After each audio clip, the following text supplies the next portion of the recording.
வெளில பாத்தீங்களா? வெளியில வெளியில என்ன சூப்பரான பார்க் இருக்கு மல்லியம்மா. பார்க்கு தானே, ஜூ இல்லல. ஜூல இருந்து மிஸ் ஆன சேட்டக்கார குரங்கு மாதிரி டிவி டேபிள் மேல ஏறி நிக்கிற. டாடா பாருங்க டாடா, மல்லியம்மா திட்டுறாங்க. நீ தப்பா நினைச்சுக்காதடா. மல்லியம்மா அவங்க ரிலேட்டிவ்ஸ் எல்லாம் ஜூல இருக்காங்கல்ல, அதனால அப்படி பேசுறாங்க. சாரி சாரி சாரி மல்லி, சாரி மல்லி, சாரி. ஆனா எங்க ரிலேட்டிவ்ஸ்லாம் அங்க யாருமே இல்ல. ஆஹா, உங்கள என்னது? ஐயோ ஐயோ, என் தலைய உடைச்சிட்டியே. இந்த அநியாயத்தை கேட்க யாருமே இல்லையா?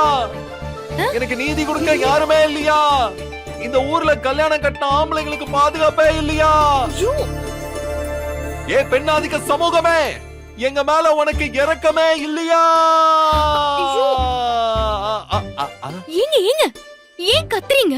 யாராவது கேட்டா என்ன நினைப்பாங்க? என்ன நினைப்பாங்க? யாரோ ஒரு வைஃப் யாரோ ஒரு ஹஸ்பண்ட அட்டாக் பண்றன்னு நினைப்பாங்க.